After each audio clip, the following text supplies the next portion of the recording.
साल 2020, जगह जामिया मिलिया इस्लामिया यूनिवर्सिटी का कैंपस। महीना दिसंबर का था। बजरंग दल के कुछ उत्पाती कैंपस में घुसे और बेतहाशा तोड़फोड़ शुरू कर दी। इस दौरान उन्होंने एक कब्र को भी नुकसान पहुंचाया जिस पर लिखा था ब्रिगेडियर मोहम्मद उस्मान। इन अक्ल के अंधों को मालूम ही नहीं था कि किसकी कब्र है और कौन थे ब्रिगेडियर उस्मान। कब्र टूटते ही बवाल मच गया। ब्रिगेडियर उस्मान की जो मजार है यहाँ पे तोड़फोड़ की गई है।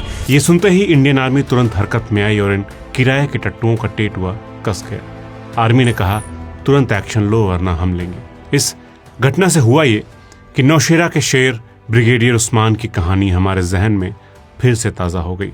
Brigadier Mohammad Usman, brigadier Usman, brigadier Usman, brigadier Mohammad Usman, वो ब्रिगेडियर जो माता वैष्णो देवी की गुफा बचाने के लिए पाकिस्तानी फौज और कबायलियों के रास्ते में चट्टान की तरह खड़े हो गए। वो ब्रिगेडियर जिसने जिन्ना के ऊंचे ओहदे, दौलत और ताकत की पेशकश को लात मार दी थी।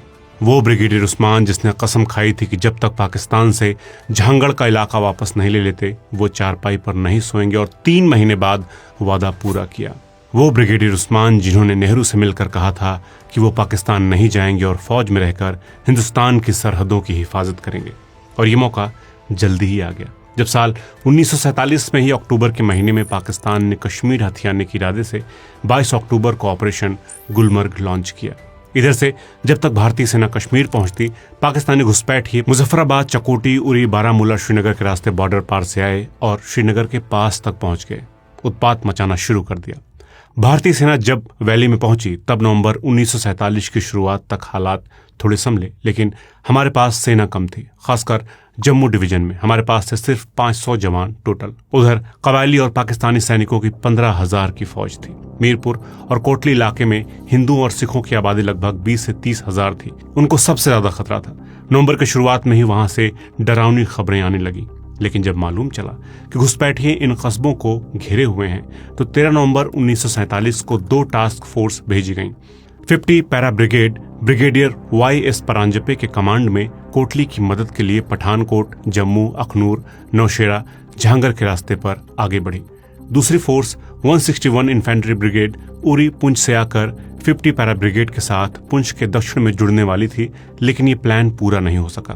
दरअसल 16 नवंबर 1947 को 50 पैरा ब्रिगेड नौशेरा में दाखिल हुई और 18 नवंबर को झांगर की तरफ बढ़ी और आखिरकार 26 नवंबर को कोटली तक पहुंच गई, लेकिन ये ब्रिगेड नौशेरा तक फैली थी और उधर कबायली पाकिस्तानी सैनिकों के साथ मिलकर मीरपुर से झांगर की तरफ भी तेजी से बढ़ रहे थे, जिससे ये ब्रिगेड काफी मुश्किल में आ गई। इसलिए मीरपुर और पुंछ की तरफ बढ़ने का प्लान बदलना पड़ा और इस ब्रिगेड को झांगर वापस लौटकर इसे सेफ रखने का ऑर्डर मिला। ये काम 28 नवंबर 1947 तक पूरा किया गया, लेकिन इसी दौरान ब्रिगेडियर परांजपे बीमार पड़ गए और उन्हें अस्पताल में भर्ती होना पड़ा। उनकी जगह ब्रिगेडियर मोहम्मद उस्मान, जो उस समय 77 पैरा ब्रिगेड की कमान संभाल रहे थे, उनको तुरंत 50 पैरा ब्रिगेड की कमान संभालने के लिए भेजा गया और उन्होंने 12 दिसंबर 1947 को कमान संभाली। उनके पहुंचने तक हालात बहुत खराब हो गए थे। 24 दिसंबर 1947 को पाकिस्तानी सेनाओं ने झांगर पर बड़ा हमला किया, भारतीय सैनिकों को भारी नुकसान पहुंचाया और शहर पर कब्जा कर लिया। इससे भारतीय सेना को बड़ा झटका लगा। कई सैनिक शहीद हुए और हथियार भी लुट गए। 25 दिसंबर 1947 तक झांगर पूरी तरह से पाकिस्तानी सेनाओं के हाथ में आ गया था। इस समय तक ब्रिगेडियर उस्मान बहुत संभल कर प्लान्स बना रहे थे। जनवरी 1948 तक दुश्मन नौशेरा से निकलने वाली चारों सड़कों पर हावी था, लेकिन भारतीय सेना के लिए इस जगह पर कब्जा स्ट्रेटेजिकली बहुत जरूरी था, क्योंकि झांगर पुंछ, राजौरी और जम्मू को जोड़ने वाले रास्तों का एक तरह से चौराहा था। जिसके पास झांगर होता उसी के कंट्रोल में होता ये पूरा इलाका, क्योंकि सप्लाई यहीं से होकर गुजरनी थी। भारत को झटका देने के लिए पाक ने अगला हमला किया 6 फरवरी 1948 को नौशेरा पर, जिसका बखूबी जवाब दिया भारतीय सेनाओं ने। इस दौरान ब्रिगेडियर उस्मान अपने सैनिकों के हौसले और देशभक्ति को बढ़ाने के लिए पूरी तरह तैयार थे। उन्हें पता था कि उनके सैनिक उस लड़ाई के कगार पर हैं जो उनके देश की तकदीर आने वाले दिनों में तय करेगी। ब्रिगेडियर उस्मान रोज शाम को सैनिकों की बैठकें करते थे ताकि जंग की तैयारी हो सके। उन्होंने ऑफिसर्स को वार्निंग दी कि दुश्मन नौशेरा पर हमला कर उसे कब्जा करने के लिए पूरी ताकत झोंक देगा और नौशेरा का हाथ से फिसलना दिल्ली तक के रास्ते उनके लिए खोल सकता है, और मैं ऐसा हरगिज नहीं होने दूंगा। मैं किसी भी हालात में नौशेरा नहीं छोड़ूंगा और इस लड़ाई को जीत कर ही रहूंगा। दरअसल झांगर पर कब्जे के बाद नौशेरा सेक्टर के कोट गांव को अपने कब्जे में ले चुके थे दुश्मन, क्योंकि कोट गांव ऊंचाई पर था और इसी वजह से पाकिस्तानी कबायली और फौजियों ने उसे बेस बनाया था। यहां से वे नौशेरा की तरफ आसानी से हमला कर सकते थे और रास्तों पर नजर रख सकते थे। ऊंचाई पर होने से उन्हें छुपने और गोलीबारी में फायदा मिलता था। यहीं से वो नौशेरा को कब्जे में लेने की तैयारी कर रहे थे। इधर लेफ्टिनेंट जनरल के.एम. करियप्पा से ब्रिगेडियर उस्मान ने नौशेरा को सेफ रखने का वादा कर दिया था और जनरल करियप्पा के नाम पर ही इस ऑपरेशन का नाम उन्होंने ऑपरेशन कीपर रखा था। ब्रिगेडियर उस्मान ने सीधी लड़ाई के बजाय एक सीक्रेट प्लान बनाया। उनको मालूम था कि किसी तरह अगर कोट गांव पर कब्जा करके ऊंचाई से दुश्मन को वो हटा दें तो इलाका उनके कंट्रोल में आ जाएगा। इसलिए उन्होंने 2 बटालियनों को अंधेरे की आड़ में आगे बढ़ने को कहा। सैनिक धीरे धीरे सुबह होने तक उनके पास पहुंच गए। दुश्मन चौंक गए। इससे पहले कि कुछ समझ पाते, कोट गांव पर इंडियन आर्मी ने अपना झंडा गाड़ दिया था। ब्रिगेडियर उस्मान की चालाकी देखिए कि इस हमले से 5 दिन पहले कोट और अन्य पाकिस्तानी ठिकानों पर माहौल भांपने के लिए तोप से एक गोला दागा और अफवाह फैला दी कि हमला झांगर की तरफ होगा। उधर चुपके से नौशेरा में घोड़े धीरे धीरे इकट्ठे करे और 7 फरवरी 1948 की सुबह कोट पर कब्जा कर लिया। ध्यान रखने वाली बात यह है कि इस दौरान उनके पास ऑप्शन था कि वो तोप चलवाकर या फिर एयरफोर्स की मदद से कोट पर कब्जा करा सकते थे, लेकिन इसमें अपने जवानों का नुकसान भी होता। इसलिए उन्होंने तोप और एयरफोर्स की मदद लेने से इनकार कर दिया था।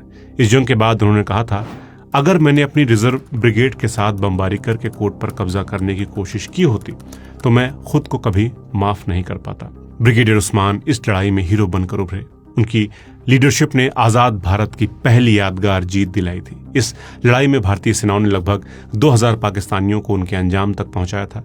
नौशेरा सेक्टर में इस शानदार जीत के बाद ब्रिगेडियर उस्मान को नाम मिला नौशेरा का शेर। लेकिन इस शेर की भूख अभी मिटी नहीं थी, क्योंकि झांगर पर अभी भी दुश्मन का कब्जा था। अगले महीने 14 मार्च 1948 को राजौरी जिले के गांव झांगर पर दोबारा कब्जे के लिए ब्रिगेडियर उस्मान की लीडरशिप में जवान आगे बढ़े। उन्होंने ऑपरेशन को 3 हिस्सों में बांटा। पहले 2 हिस्सों में भारतीय सैनिक दुश्मन की सिक्योरिटी को भांपते रहे और फिर इलाके की स्ट्रेटेजिक लोकेशंस पर जबरदस्त हमले किए ताकि दुश्मन की पकड़ इलाके पर से कमजोर हो जाए। ऑपरेशन का आखिरी हिस्सा सीधे झांगर पर हमला करना था। ब्रिगेडियर उस्मान ने 3 बटालियनों की 24 फील्ड गन और मोर्टार को एक साथ रखा और उन्हें एक ही जगह पर लगाकर दुश्मन के सबसे ऊंचे पॉइंट्स पर एक साथ हमला किया। और जैसे ही तोपखाने गोलीबारी रुकी, सैनिक दुश्मन के बंकरों तक पहुंच चुके थे। लड़ाई बहुत जबरदस्त थी। इस भयंकर लड़ाई के बाद एक बार फिर भारत की जीत हुई और दोबारा तिरंगा झांगर पर फहराने लगा। और झांगर पर दोबारा तिरंगा देखने के बाद ही ब्रिगेडियर उस्मान ने पलंग पर अपनी न सोने की कसम को तोड़ा। इससे पहले उन्होंने लगभग 3 महीने फर्श पर ही बिस्तर लगाया, वो भी जम्मू कश्मीर के उस इलाके में जहां का टेम्परेचर 0 डिग्री से भी नीचे चला जाता है। ऑपरेशन विजय की कामयाबी के बाद उन्होंने अपना वादा पूरा किया और उनके लिए फिर से पलंग की व्यवस्था हुई। अब ब्रिगेडियर आराम से सो सके। इस ऑपरेशन के पहले ब्रिगेडियर उस्मान ने अपने जवानों से कहा था, दुनिया की निगाहें और हमारे मुल्क की उम्मीदें और ख्वाहिशें हम पर टिकी हैं। हमें कभी डगमगाना नहीं चाहिए। जो भी इंसान आज जमीन पर आया है उसे आज नहीं तो कल इस दुनिया से जाना ही है, लेकिन इससे बेहतर मौत क्या होगी जो अपने बाप दादाओं की मिट्टी और अपने ईश्वरों के मंदिरों की हिफाजत करते हुए मिले। तो दोस्तों, बेखौफ होकर झांगड़ की तरफ आगे बढ़ो। हिंदुस्तान को उम्मीद है कि उसका हर जवान अपना फर्ज अदा करेगा। दोस्तों, हिंदुस्तान की इस जांबाज शख्सियत का जन्म हुआ था 15 जुलाई 1912 को। जगह थी उत्तर प्रदेश के आजमगढ़ जिले की मऊ तहसील का गांव बीबीपुर। ये वही इलाका है जिसे कुछ अंधभक्त मजाक में मिनी पाकिस्तान कहते हैं। साल 2008 में दिल्ली के बाटला हाउस एनकाउंटर के बाद जब 2 आतंकवादियों को पकड़ने की कोशिश चल रही थी तो उस वक्त बहुत से मीडिया घरानों ने पूरे आजमगढ़ को दहशतगर्दी का अड्डा करार दे दिया था। लेकिन किसी टीवी चैनल ने यह नहीं बताया कि यही जिला हिंदुस्तान को एक ऐसा जांबाज भी दे चुका है जिसने पाकिस्तान के जबड़े में हाथ डालकर झांगर और नौशेरा बाहर निकाल लिया था। खैर, कोई बताए या ना बताए, मैं तो इस कहानी को इत्मीनान से आप लोगों को सुनाऊंगा। तो दोस्तों, उस्मान साहब के वालिद बनारस में एक बड़े ओहदे पर पुलिस अफसर थे। बचपन में उनका वक्त बनारस और बीबीपुर के बीच बीतता था। बनारस में वो अपने वालिद की तैनाती की वजह से रहते थे और छुट्टी या वीकेंड्स में माँ बाप के साथ बीबीपुर जाकर अपने बड़े खानदान के साथ वक्त गुजारते। वो खानदान जिसका इतिहास भी बहुत शानदार था। 100 बरस पहले बीबीपुर में मोहम्मद फारूक का बड़ा नाम था। वो उस वक्त के कोतवाल साहब थे और अंग्रेजों के भी काफी करीबी माने जाते थे। उनकी बीबी जमीलुन बीबी यूसुफपुर के एक बड़े जमींदार घराने से थी, लेकिन बीवीपुर में सब कुछ फारूक साहब के इर्द गिर्द ही घूमता था। उनकी शान, उनका रुतबा, उनका अंदाज देखते बनता। जब उनका बग्गी वाला रथ 2 बीघे के बड़े घर से निकलता तो लोग उन्हें रास्ता देने के लिए एक तरफ खड़े हो जाते। लोग किनारे खड़े हो जाते ताकि उन्हें किसी तरह की तकलीफ ना हो। मशहूर है कि अगर उनकी नज़र किसी नौजवान पर पड़ जाती जो यूं ही वक्त बर्बाद कर रहा होता तो उसे अच्छी खासी डांट लगाते और फिर कोशिश करते कि उस लड़के का दाखिला किसी अच्छे स्कूल में करा दें। उनका नाम सख्ती और डिसिप्लिन की वजह से मशहूर था। दौलत भी कम न थी, कुछ बाप दादाओं से मिली और कुछ उन्होंने खुद कमाई। बनारस के बाजारों में जब नई साड़ियां आती तो दुकानदार सबसे पहले कुछ जोड़े उन्हीं के घर भेजते, उसके बाद ही आम लोगों को बेचते। इलाके के गुंडों बदमाशों पर उन्होंने कभी रहम नहीं किया। बड़े दर्जे के पुलिस अफसर होने की वजह से उनका काम ही था कि मुजरिमों के दिलों में खौफ पैदा करना, और इसमें वो बेहद कामयाब थे।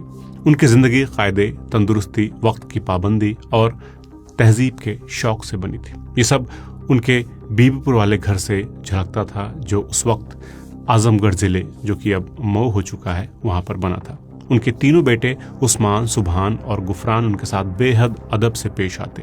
ये तीनों भाई कभी उनके सामने बिना टोपी के नहीं आते थे। औरतें भी उनके सामने सर ढक कर ही बैठती।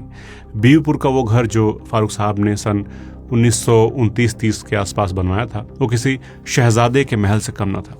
2.5 बीघे की जमीन पर बना वो हवेली जैसा घर था, जहां औरतों के लिए एक अलग हिस्सा था। उस हिस्से में मर्दों के दाखिल होने की इजाजत न थी। सभी की जिंदगी ऐशो आराम में गुजरती। उनकी देखभाल के लिए खास खादिम रखे जाते जो रोजमर्रा की जरूरतें पूरी करते। घर की औरतें कभी कभार ही बाहर निकलती, और निकलती भी तो पालकी में बैठकर। उन्हें खरीदारी करनी होती तो दुकानदार खुद रेशमी कपड़े, मखमल और चूड़ियां घर लेकर आ जाते। हकीम भी उनके बुलावे पर ही घर आकर इलाज करता। लंबे समय तक इस बीवीपुर के घर को कोतवाल साहब का घर होने की वजह से कोतवाली भी कहा जाता था। लोग इस घर को देखने के लिए दूर दूर से आते थे। कहा जाता है कि इस घर को बनाने के लिए बनारस और गाजीपुर से सामान लाया गया था। कुछ चीजें यूरोप से भी मंगवाई गई थी, जैसे कुछ टाइलें और झूमर, जो घर को अलग और खास लुक देती थी। पर्दे भी विदेशी कपड़ों के बने थे। खास तौर से बिछे हुए खूबसूरत कालीन घर की रौनक में 4 चांद लगाते थे। फारूक साहब ने घर इस तरह डिजाइन किया था कि उनके तीनों बेटे उस्मान, सुभान और गुफरान के लिए हर एक का अलग कमरा और खलवत हो। मकसद था कि सभी भाई एक ही छत के नीचे रहें और उनकी प्रिवेसी भी बनी रहे। जब कोतवाल साहब या उनके बेटे घर से बाहर निकलते तो रास्ते में लोग उनसे बड़े अदब के साथ पेश आते। हालांकि उस्मान साहब फौज की नौकरी के कारण ज्यादातर समय घर से दूर ही रहते। दूसरे भाई सुभान भी दिल्ली चले गए और पत्रकारिता करने लगी। उनके पास भी बीवीपुर हवेली के लिए बहुत कम समय बचा। फिर भी वो घर से जुड़े रहे और 1940 के दशक में उन्होंने इसकी खिड़कियों के लिए रंगीन कांच भी लगवाए और डेंटिंग पेंटिंग करवाई थी। गुफरान ने फौज से रिटायर होने के बाद इस घर को अपने रहने की जगह चुनी और उसे ठीक करने में मदद की। फिर भी उनके बच्चे और बीवी यहाँ लंबे समय तक रुके नहीं। 1973 में वो कनाडा चले गए और घर आने जाने के मौके कम हो गए। घर की देखभाल की जिम्मेदारी बस उनके चचेरे भाई इनायतुल्लाह पर रह गई, जो सिविल इंजीनियर थे और आमना शाह की संतान थे, जो ब्रिगेडियर उस्मान की बड़ी बहन थी। 1970 के दशक में जब गुफरान ने इस घर को अपना ठिकाना बनाया तो थोड़ा बदलाव आया। उन्होंने परिवार की अगली पीढ़ी को, जिसमें अपनी बहन राबिया के बेटे अफजल और मुख्तार अंसारी और अपने चचेरे भाई हारिस अंसारी, जो कि पूर्व उपराष्ट्रपति हामिद अंसारी के छोटे भाई हैं, ये शामिल थे। इन्हें फौज में आने के लिए भी कहा, मगर सभी अपने अपने रास्तों पर आगे बढ़ गए। जब गुफरान बड़ी हवेली से बाहर निकलते, मस्जिद तक पैदल जाते और लोग उन्हें सलाम करते, वो जानते थे कि वो फौज में रहे हैं और नौशेरा के शेर ब्रिगेडियर उस्मान के छोटे भाई हैं। घर के बुजुर्गों से सुनाई गई कहानियों के जरिए लोग उनके पिता फारूक को भी याद करते थे। इलाके में सबको मालूम था कि इन भाइयों ने पाकिस्तान के दिए लालच को ठोकर मार दी थी और मादरे वतन से वफादारी दिखाई। गुफरान के गुजर जाने को अब 4 दशक हो गए। बीवीपुर का घर अब वीरान सा है। कई जगह पुताई गिर चुकी है, दीवार का एक हिस्सा गिर चुका है और उसके साथ ही छत का भी एक हिस्सा टूट गया है। 1930 के दशक में जो घर हर शख्स की जुबान पर था, आज उसका पता लगाना भी मुश्किल है। ब्रिगेडियर उस्मान की कहानी पीढ़ी दर पीढ़ी सुनाई जाती रही, लेकिन अब लगता है जैसे सब बदल गया हो। इतिहास में पहली बार उनके खानदान की नई पीढ़ी के लोगों के नस्ल पर सवाल उठाए गए। उत्तर प्रदेश के मुख्यमंत्री योगी आदित्यनाथ ने मई 2024 के चुनावी शोर में बाहुबली नेता मुख्तार अंसारी की तरफ इशारा करते हुए कहा, एक माफिया खुद को ब्रिगेडियर उस्मान के परिवार से होने का दावा करता है ताकि अपने काले काम को छुपा सके। कहता हम ब्रिगेडियर उस्मान के परिवार के लोग हैं। बहन और भाइयों, इस माफिया परिवार का ब्रिगेडियर उस्मान के परिवार से कोई संबंध नहीं है। ये साफ झूठ है। हालांकि ब्रिगेडियर उस्मान की याद में जो भी प्रोग्राम होता है उसमें अंसारी परिवार के सदस्यों को जरूर बुलाया जाता है। तो दोस्तों, ब्रिगेडियर उस्मान अब इस दुनिया में तो नहीं है, लेकिन इतने सालों बाद भी उनके सम्मान में कोई कमी नहीं आई है। इसकी वजह एक तो जंग में भारत को जीत दिलाना है ही, साथ ही साथ उनका एक फैसला भी है। जब भारत पाकिस्तान का बंटवारा हो रहा था तो पाकिस्तान ने सभी मुस्लिम सिविल और मिलिट्री अफसरों को बुलाया और उनको लालच दिया कि वो पाकिस्तान में शामिल हो जाएं। लेकिन 2 मुस्लिम ऑफिसर्स ने जिन्ना की पेशकश ठुकरा दी। एक थे मेजर जनरल इनायत हबीबुल्ला और दूसरे ब्रिगेडियर उस्मान। दोनों ही बेहद सीनियर और काबिल मुस्लिम अफसर थे। दोनों प्रधानमंत्री जवाहरलाल नेहरू से मिले और कहा कि वे भारत में रहना चाहते हैं क्योंकि वे भारत सेना में ही रहकर देश की हिफाजत करना चाहते हैं। पंडित जी ने उन्हें केवल इजाजत ही नहीं दी बल्कि इसकी व्यवस्था भी की कि उन्हें किसी तरह की परेशानी न हो। दरअसल ब्रिटिश भारतीय सेना का कम से कम 45% हिस्सा पाकिस्तानी सेना में चला गया, जबकि केवल 2 मुस्लिम अधिकारी कर्नल रैंक पर भारतीय सेना में रहे। तब के गवर्नर जनरल की चिट्ठियों से पता चलता है कि सरकार में ये चर्चा हुई थी कि मुस्लिम अफसरों को जितनी जल्दी हो सके हटाया जाए। इसलिए ब्रिटिश भारतीय सेना में मुस्लिम अफसरों को कहा गया कि वे भारत में रहें या पाकिस्तान जाएं, लेकिन अगर वे भारत में रहना चाहते हैं तो उन्हें सेना छोड़नी पड़ेगी। लेकिन इन दोनों अफसरों ने कहा कि ना तो वो पाकिस्तान जाएंगे और ना ही वो आर्मी के जरिए देश की सेवा करना छोड़ेंगे। इसलिए दोनों प्रधानमंत्री के पास गए और डिफेंस मिनिस्ट्री की सलाह के खिलाफ आपत्ति जताई, जिसके बाद वो फरमान वापस ले लिया गया। आज़ादी के बाद हबीबुल्ला की पहली तैनाती असम में हुई, जबकि ब्रिगेडियर उस्मान की कश्मीर में। ब्रिगेडियर उस्मान के बारे में और भी बहुत कुछ खास था। पुलिस में शामिल न होने का फैसला उन्होंने पहले ही कर लिया था क्योंकि छोटी उम्र में उनकी शारीरिक ताकत की खूब तारीफ होती थी। खेलों में उनकी महारत के किस्से मशहूर हैं। वो क्रिकेट और हॉकी में बहुत अच्छे थे। वो अच्छे एथलीट भी थे, जो सही भी लगता है क्योंकि उन्होंने सेना में बहुत सफल करियर बनाया।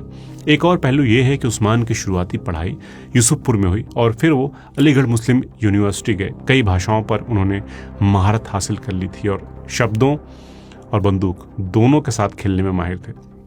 शेर व शायरी का शौक उनको था ही। वो अंग्रेजी, उर्दू, हिंदी और पश्तो फर्राटेदार बोलते थे क्योंकि उनके परिवार की जड़ें हेरात से थी। उनकी शख्सियत का एक और पहलू ये था कि वो अल्लाह पर भरोसा करते थे और लड़ाई पर जाने से पहले कुरान पढ़ना उनकी आदत थी। कहा जाता है कि किसी बड़ी लड़ाई से पहले वो कुरान की आयतें पढ़ते ताकि दुश्मन का सामना करने का साहस उन्हें मिल सके। उस्मान ने सेना में करियर शुरू करने से पहले रॉयल मिलिट्री एकेडमी सैंडहर्ट्स में हिस्सा लिया था। 1920 से भारतीय सेना में भारतीयों को अफसर बनने का मौका मिलने लगा था, लेकिन मुकाबला बहुत कड़ा था और ज्यादातर अमीर और जमींदार परिवारों के बच्चों को ही चुना जाता था। ब्रिगेडियर उस्मान ने सैंडहर्ट्स के लिए अप्लाई किया और सिलेक्ट हो गए। जुलाई 1932 में वो इंग्लैंड रवाना हुए। ये सैंडहर्ट्स का आखिरी बैच था जिसमें इंडियंस शामिल हुए, क्योंकि उसी साल देहरादून में इंडियन मिलिट्री एकेडमी खुल गई और फिर सारे अफसरों को वहीं ट्रेनिंग मिलने लगी। 1 फरवरी 1934 को ब्रिगेडियर उस्मान सैंडहर्ट्स से पास आउट हुए, जिसमें उनके साथ 10 दूसरे इंडियन ऑफिसर्स शामिल थे। 19 मार्च 1935 को वो इंडियन आर्मी में सिलेक्ट हुए और 10th बलोच रेजिमेंट की 5th बटालियन में तैनात हुए। अप्रैल 1936 में उन्हें लेफ्टिनेंट बनाया गया। 1941 तक वो कैप्टन बन चुके थे और अपनी हिम्मत और एडवेंचर्स से वो लगातार पहचान बना रहे थे। उनका करियर लगातार ऊंचाई की ओर बढ़ता रहा। वो बर्मा में भी पोस्टेड रहे। 1945 में एक्टिंग मेजर के रूप में उनके फैसलों का जिक्र लंदन गजट में भी हुआ था। उसी साल उन्हें 10th बलोच रेजिमेंट की 14th बटालियन की कमान सौंपी गई। वो वहां भारत की आज़ादी और बंटवारे तक तैनात रहे। बंटवारे के बाद एक मुसलमान होने के नाते उन्हें पाकिस्तानी सेना में शामिल होने का विकल्प दिया गया। मोहम्मद अली जिन्ना ने उन्हें नए बने इस्लामिक रिपब्लिक ऑफ पाकिस्तान में आर्मी चीफ तक बनाने का लालच दिया, क्योंकि उनकी बलोच रेजिमेंट जो बलूचिस्तान के नाम पर थी अब वो पाकिस्तान का हिस्सा थी। लेकिन ब्रिगेडियर उस्मान नहीं गए क्योंकि उन्हें अपने वतन की मिट्टी से मोहब्बत थी। उनको डोगरा रेजिमेंट में तैनात किया गया। काम के तरीकों की बात करें तो ब्रिगेडियर उस्मान जवानों से सख्ती बरतते, लेकिन जरूरत पड़ने पर उनके लिए हमेशा खड़े जरूर होते थे। एक मैगजीन में रोहित सिंह नाम के लेखक ने किस्सा बयां किया कि एक बार ऐसा हुआ कि उनके ब्रिगेड इंटेलिजेंस ऑफिसर ने जम्मू कश्मीर फोर्स हेडक्वार्टर्स को सिग्नल भेजा और हमारी तरफ की एक पोजीशन का 6 अंकों वाला नक्शा दिया, जिसे बाद में दुश्मन ने निशाना बना लिया। दरअसल आर्मी के नियमों के हिसाब से अपनी पोजीशन का इतना सटीक लोकेशन रेफरेंस कभी भी इस तरह खुले सिग्नल पर नहीं भेजा जाता। वजह यह है कि सिग्नल इंटरसेप्ट हो सकते हैं। अगर दुश्मन उस सिग्नल को पकड़ लेता तो वो हमारी पोजीशन को बिल्कुल सही टारगेट कर सकता है। इस गलती पर जम्मू कश्मीर फोर्स हेडक्वार्टर से सिग्नल आया कि कप्तान की गलती के लिए उसको सजा हो। निराश कप्तान एस.सी. सिन्हा वो सिग्नल लेकर ब्रिगेडियर उस्मान के ऑफिस में गए। ब्रिगेडियर उस्मान ने बिना बोले इंटेलिजेंस ऑफिसर की तरफ देखा और एक नोट लिखकर उसे अफसर को थमा दिया। उन्होंने हेडक्वार्टर को जवाब में लिखा था कि हमारी अपनी पोजीशन का 6 अंकों वाला नक्शा हेडक्वार्टर के लिए नई बात हो सकती है, लेकिन दुश्मन के लिए नई बात नहीं थी। इस तरह उन्होंने अपने अफसर को बचा लिया, क्योंकि उन्होंने लॉजिक दे दिया कि पहले तो दोनों सेनाएं एक ही थी, सभी को स्ट्रैटेजिक पोजीशन का अंदाजा है। अपने जवानों और अफसरों के लिए खड़े होने और मुश्किलों का सामना करने का ये हुनर उन्हें दुश्मनों से भी तारीफ दिलाती थी। पाकिस्तान के कराची से हुसैन हमीद ने अगस्त 2012 में डिफेंस जर्नल के एक वॉल्यूम में लिखा कि जब उस्मान बलोच रेजिमेंट में थे तो उस समय जापानियों ने एक पहाड़ी पर कब्जा कर रखा था। वहां सेना की एक टुकड़ी तैनात थी जिसमें सिपाही मुश्ताक खान, बशीर अहमद, शमशेर सिंह और भंडारी राम शामिल थे।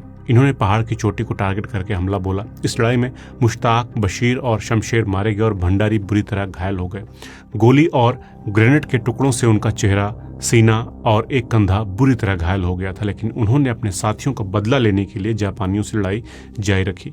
बाद में 2 पठान सैनिकों ने बेहोश भंडारी को मेडिकल पोस्ट तक पहुंचाया। बाद में नए CO lieutenant colonel L.P. Sen ने बटालियन की कमान संभाली। जब ब्रिगेडियर उस्मान ने भंडारी की बहादुरी के किस्से सुने तो ब्रिटिश साम्राज्य का सबसे बड़ा वीरता का पुरस्कार विक्टोरिया क्रॉस दिलाने की सिफारिश की, लेकिन लेफ्टिनेंट कर्नल L.P. सेन हिचकिचाए क्योंकि उन्होंने अभी अभी कमान संभाली थी। उन्होंने भंडारी को Indian order of merit award दिलाने की बात की, लेकिन उस्मान साहब ने इसे भंडारी के साथ नाइंसाफी माना और अपने brigade commander brigadier R.A. Hutton के पास गए। हट्टन ने उस्मान की बात मान ली और फिर भंडारी को विक्टोरिया क्रॉस से सम्मानित किया गया। यह घटना उस्मान की शख्सियत को दिखाती है।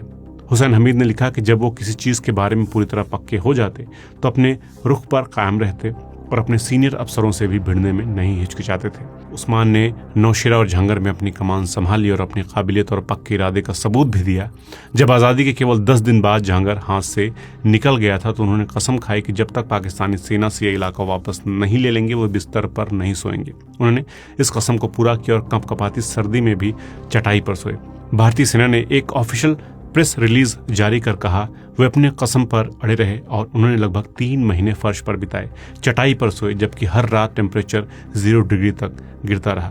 ऑपरेशन विजय की सफलता के बाद ही उनकी कसम पूरी हुई और उन्होंने पलंग मंगवाई। एक प्रैक्टिसिंग मुस्लिम होने के बावजूद कश्मीर में जंग के दौरान जब कबायली लुटेरे मस्जिद में छिप गए तो उस्मान साहब ने बिना देरी किए गोलीबारी का हुक्म दे दिया। उनके लिए यह साफ था कि जिस जगह लुटेरे छिपे हों वो जगह पाक नहीं रह जाती। ये थे ब्रिगेडियर उस्मान और उनकी सोच, जिसने आखिरकार मस्जिद को फिर से पाक कर दिया था। ब्रिटिश भारत में गरीबी थी, इसलिए ब्रिगेडियर उस्मान अपनी तनख्वाह का एक बड़ा हिस्सा गरीब बच्चों की पढ़ाई के लिए दान करते थे। एक बार उन्होंने अपनी बटालियन से कहा कि मंगलवार को उपवास रखें ताकि हमारे देश के लोगों को बुरे वक्त में भी खाना मिल सके, और उन्होंने इस बात का ख्याल भी रखा कि वो दिन मंगलवार का हो जो हिंदुओं के लिए एक पवित्र दिन होता है। ऐसा था उनका अपनी सेना के हिंदू जवानों से रिश्ता। ब्रिगेडियर साहब ने अपने फर्ज को बड़े ईमानदारी और बहादुरी के साथ निभाया और जब उन्हें 50 पैरा ब्रिगेड का कमांडर नियुक्त किया गया तो नौशेरा सेक्टर में तैनात रहते हुए उन्होंने इलाके के हालात को समझा और अपने जवानों के बीच अस्सलाम वालेकुम और नमस्कार को बंद करा दिया। इसके बजाय उन्होंने जय हिंद कहने की पेशकश की। सेना में हमेशा नियम रहा है कि जवान का धर्म ही कमांडिंग ऑफिसर का धर्म होता है। ब्रिगेडियर उस्मान की ब्रिगेड में अलग अलग धर्मों के सैनिक थे, इसलिए उन्होंने जय हिंद को सभी के लिए सामान्य अभिवादन की तरह बना दिया। उन्होंने जोर दिया कि आज़ादी जो पिछली पीढ़ियों ने मेहनत करके हासिल की थी उसे मजबूती से कायम रखना है। सोचिए, वो वक्त बंटवारे का था जब हर तरफ धर्म मजहब की बात हो रही थी। ऐसे वक्त में उस्मान साहब सेकुलरिज्म की मिसाल बन गए। एक ऐसा शख्स जो हिंदुस्तान के ख्याल पर यकीन रखता था, जिसने साबित किया कि इस मुल्क का हर बाशिंदा हिंदुस्तानी है, हर रंग से बनता है हिंदुस्तान। दोस्तों, नौशेरा की लड़ाई जीतने के बाद ब्रिगेडियर उस्मान चाहते थे कि भारत की हदों को पूरी तरह से सेफ किया जाए, इसलिए 3 जुलाई के उस दिन शाम के 5 बजे तक सब कुछ आमतौर पर जैसा चलता है वैसे चल रहा था। भारतीय फौज जोश से लबरेज थी। नौशेरा और झांगर दोनों जगहों से पाकिस्तान को खदेड़ दिया गया था। ब्रिगेडियर उस्मान की कद्र भी बहुत बढ़ गई थी। 50 पैराशूट ब्रिगेड के झांगर के टेंट में बने हेडक्वार्टर में ब्रिगेडियर उस्मान ने शाम 5 बजे अपनी आधे घंटे की मीटिंग रखी। मीटिंग खत्म होने के बाद वो अपने कुछ और सबऑर्डिनेट्स के साथ टहलने निकल गए। अचानक शाम 5:45 पर हेडक्वार्टर पर गोला बारूद गिरने लगे। पहले थोड़ी दूर पर गोले गिरे, जिससे भारी अफरा तफरी मच गई। फिर गोले हेडक्वार्टर के करीब गिरने लगे। ब्रिगेडियर उस्मान और उनके बाकी अफसरों, जिनमें बैटरी कमांडर मेजर भगवान Singh, brigade intelligence officer captain SC Sinha शामिल थे, एक बंकर के ऊपर लगे चट्टानों के नीचे छिप गए। दूसरी तरफ से फायरिंग को रोकने के लिए भारतीय फौज ने जवाबी फायर शुरू किया, लेकिन दुश्मन तब तक अच्छे से जम गया था। ब्रिगेडियर उस्मान ने जल्दी ही समझ लिया कि अगर दुश्मन को पश्चिम की तरफ पॉइंट 3150 तक पीछे हटाना है तो भारतीय फौज को खुद फायर करके उन्हें पीछे ढकेलना ही होगा। उन्होंने मेजर भगवान सिंह को टारगेट पर फायर करने का ऑर्डर दिया। इसका असर हुआ और कुछ ही समय में दुश्मन की फायरिंग में कमी आ गई। इस दौरान कुछ अफसर तुरंत कमांड पोस्ट की छत पर टूटे हुए वायरलेस एंटीना को ठीक करने लग गए। उस्मान, मेजर भगवान सिंह और कैप्टन SC सिन्हा के साथ ब्रिगेड कमांड पोस्ट की तरफ बढ़ने लगे। उन्हें नहीं पता था कि दुश्मन घात लगाए हुए बैठा है। जैसे ही वो कमांड पोस्ट पर पहुंचे, उसके थोड़ी ही देर में दुश्मन ने तोपों से फायरिंग शुरू कर दी और एक 25 पाउंड का गोला उस चट्टान पर गिरा जो कमांड पोस्ट के दरवाजे के पास ही था। ब्रिगेडियर साहब वहां सिग्नलर को प्लान समझा रहे थे। मेजर भगवान सिंह और कैप्टन SC सिन्हा के पास इतना वक्त नहीं था कि वो ब्रिगेडियर उस्मान को सावधान कर पाते। वो रात बहुत ही काली और डरावनी थी। झांगर पर करीब 800 गोले पाकिस्तान ने उस दिन दागे थे और इनमें से एक ने ब्रिगेडियर उस्मान की जान ले ली। ऐसा लग रहा था कि दुश्मन किसी भी हाल में उस ब्रिगेड पोस्ट पर काबू पाना चाहता था जहां उस्मान थे। उनके अलावा 5 और सैनिक भी शहीद हो गए। वो चट्टान उनकी कुर्बानी की गवाह है और झंगर में उस पर एक स्मारक बनाया गया है। ब्रिगेडियर उस्मान से पूरी पाकिस्तानी आर्मी खौफ खाती थी और ये बात मैं कोई हवा में नहीं कह रहा हूँ। उनके खौफ का आलम यह था कि पाकिस्तानी आर्मी का हौसला बढ़ाने के लिए वहां के हुक्मरानों ने कई दफे ये खबर उड़ाई कि उस्मान की मौत हो चुकी है। कई पाकिस्तानी अखबारों ने बार बार और शरारती तरीके से रिपोर्ट छापी कि ब्रिगेडियर उस्मान नहीं रहे जबकि वो जिंदा थे। इसका मकसद ये था कि उनकी लीडरशिप में लड़ रहे इंडियन सोल्जर्स का हौसला टूटे और पाकिस्तानियों को लगे कि उनके बिना वो नौशेरा और झांगर पर कब्जा कर लेंगे। एक बार तो हद ही हो गई। उनके भाई सुभान, जो एक जाने माने पत्रकार थे, उन्हें सामने आकर कहना पड़ा कि उनके भाई सही सलामत है और ये अफवाह है। लेकिन ऐसी खबरों का बार बार फैलना ब्रिगेडियर उस्मान को बहुत परेशान करता था। साल 1948 के जून के अंत में एक बार फिर खबर आने के बाद उनके भाई ने वेस्टर्न कमांड हेडक्वार्टर से उनकी सलामती पूछी तो उन्होंने जवाब दिया, मैं बिल्कुल ठीक हूँ, अभी जिंदा हूँ। लेकिन इसके कुछ ही वक्तों के बाद वो शहीद हो गए थे। वो जम्मू और कश्मीर में 1947-48 की जंग में शहीद होने वाले सबसे सीनियर इंडियन अफसर बने जो दुश्मनों से लड़ते हुए वीर गति को प्राप्त हुए। और उनका अपनी मिट्टी के लिए जज्बा देखो कि अपनी आखिरी सांस तक कहते रहे, मैं जा रहा हूं लेकिन जिस इलाके के लिए हम लड़ रहे हैं वो दुश्मन के हाथ न लगने पाए। इस बड़े झटके की वजह से हम कश्मीर में आगे न बढ़ पाए और पाकिस्तान ने मंगला बांध और मुजफ्फराबाद पर कब्जा कर लिया। नेहरू ने ब्रिगेडियर की तारीफ करते हुए कहा, ये एक सोल्जर और बहादुर शख्स की शहादत है, इसलिए हमें इसके लिए ज्यादा शोक नहीं मनाना चाहिए। फिर भी देश की सेवा में एक शानदार करियर का अचानक खत्म हो जाना एक दुखद घटना है जो हमें गहराई से महसूस हो रही है। उन्होंने आगे कहा, उस्मान ने कश्मीर में अपनी बहादुरी से पहले ही नाम कमा लिया था और देश की सेना में उनका भविष्य उज्जवल था। शोहरत के बावजूद वो बहुत साधारण और विनम्र थे। अपनी आदतों में सरल वो एक बेहतरीन सैनिक और देश के सच्चे सेवक थे। नेहरू ने ब्रिगेडियर उस्मान के जन्म स्थान और अपने जन्म स्थान इलाहाबाद की नज़दीकी का भी जिक्र किया कि उनके प्रदेश का होने की वजह से ये उनके लिए एक निजी दुख जैसा है। उन्होंने ये भी कहा कि कश्मीर के लोगों के लिए जिनकी आज़ादी की सेवा में ब्रिगेडियर उस्मान शहीद हुए, उनकी याद हमेशा ताज़ा रहेगी और उन्हें आज़ादी बनाए रखने के लिए उनका हौसला बढ़ाएगी। आज़ादी के बाद बनाए गए राज्यों की मिनिस्ट्रीज ने भी सुभान को संदेश भेजे जिसमें लिखा था, सरदार पटेल ने कल रात फ़ोन किया और बताया कि आपके भाई की शहीद होने की खबर सुनकर वे बहुत दुखी हैं। हमारा नुकसान और भी बड़ा है क्योंकि उस्मान उस तरह के भारत को रिप्रेजेंट करते थे जिसका सपना हम सब ने मिलकर देखा है। जो लोग सुभान को पर्सनली नहीं जानते थे वे भी उनको लेटर लिखकर अपने दुख और शोक का इजहार कर रहे थे। ब्रिगेडियर उस्मान की वीरगति के बाद नेहरू से मिलकर हिंदुस्तान में रहने की रिक्वेस्ट करने वाले दूसरे मुस्लिम अफसर हबीबुल्लाह को कश्मीर में उस्मान की जगह लेनी थी। लेकिन जब नौशेरा में उस्मान शहीद हो गए तो नेहरू ने उन्हें वहां नहीं भेजा, क्योंकि उस समय उनके पास केवल वही एक सीनियर मुस्लिम अफसर बचे थे, और अगर उन्हें भी कुछ हो जाता तो लोगों को लगता कि दोनों वरिष्ठ मुस्लिम अफसरों को जानबूझकर कश्मीर भेजा गया। इसलिए नेहरू ने उन्हें असम में तैनात कर दिया। साल 1948 के आखिर तक जंग अपने मुकाम पर पहुंच गई। कबायली हमले करने वाले और पाकिस्तान की फौज को पुंछ, लद्दाख और करगिल से निकाल दिया गया, लेकिन पाकिस्तान ने मुजफ्फराबाद, गिलगित और बाल्टिस्तान पर अपना कब्जा बनाए रखा। इन इलाकों से पाकिस्तान को पूरी तरह बाहर करने में बहुत ज़्यादा जवानों और रिसोर्सेज की ज़रूरत थी, इसलिए भारत ने उस वक्त ये काम करने से इनकार कर दिया था।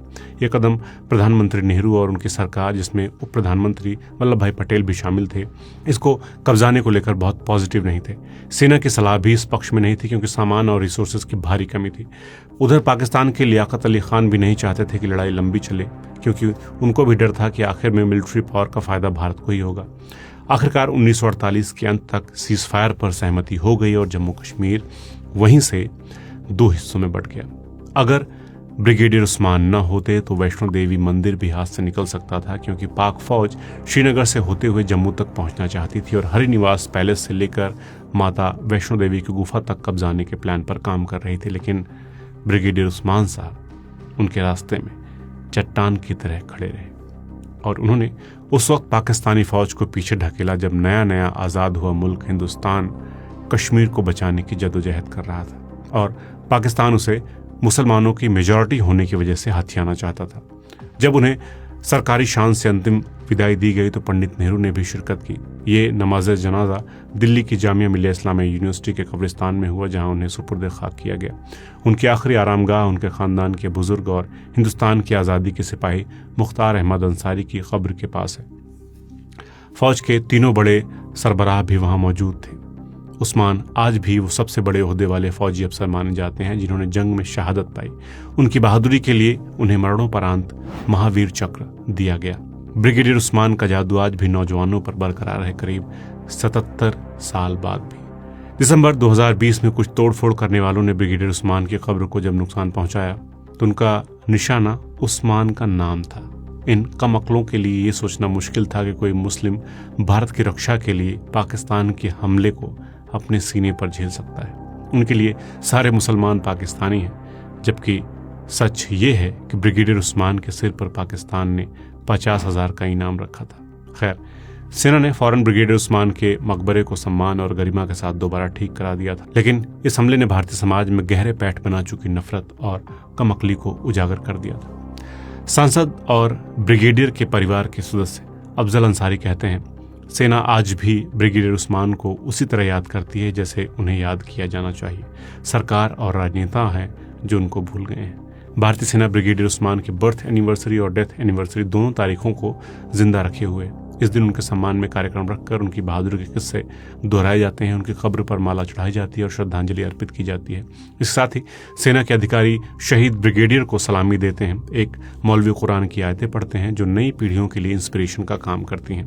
ब्रिगेडियर उस्मान कुछ कम अक्लों को छोड़कर सभी पीढ़ियों के लिए हीरो बने हुए हैं। इतना समय बीतने के बावजूद उनकी वीरता पर भारतीय सेना और पूरे देश को गर्व है। उनकी विरासत उन लोगों के हिम्मत और बलिदान की गवाही देती है जिन्होंने देश की रक्षा के लिए सुप्रीम सैक्रिफाइस किया। आज ऐसे वक्त में जब एक धर्म को टारगेट किया जा रहा है, उस धर्म के लोगों को बाबर की औलाद या औरंगजेब की औलाद कहकर चिढ़ाया जा रहा है, तो ऐसे समय में इन अंधभक्तों को ब्रिगेडियर उस्मान की याद दिलाना और जरूरी हो जाता है। ऐसे हर नफरती ताने का जवाब है ब्रिगेडियर उस्मान। इसलिए अगली बार कोई ऐसा नफरती नारा उछाले तो उसे जरूर कहिएगा कि उस्मान की औलाद कहे। दिलचस्प बात यह है कि ब्रिगेडियर उस्मान की अपनी कोई औलाद नहीं थी। तो दोस्तों, यही कहानी थी जांबाज ब्रिगेडियर मोहम्मद उस्मान की। इस कहानी में दी गई जानकारियां मैंने द लायन ऑफ नौशेरा नाम की किताब से उठाई हैं, जो हाल ही में आई है। इस किताब को ज़रूर पढ़िएगा, इसमें ऐसी बहुत सारी दूसरी जानकारियां भी हैं, उसका लिंक मैं आपको डिस्क्रिप्शन बॉक्स में दे दूंगा। तो दोस्तों, कैसा लगा ये वीडियो प्लीज़ कमेंट करके ज़रूर बताइएगा। मुझे आपके कमेंट्स का इंतज़ार रहेगा। चैनल को अभी तक सब्सक्राइब नहीं किया है तो प्लीज़ सब्सक्राइब कर लीजिए, वीडियो को लाइक कीजिए, शेयर कीजिए, और सपोर्ट करना चाहते हैं तो चैनल को या तो ज्वाइन कर लीजिए या फिर मुझे सुपर थैंक्स भेज दीजिए। तो जल्द मिलते हैं दोस्तों ऐसे ही एक नए वीडियो में नए टॉपिक के साथ। नमस्कार।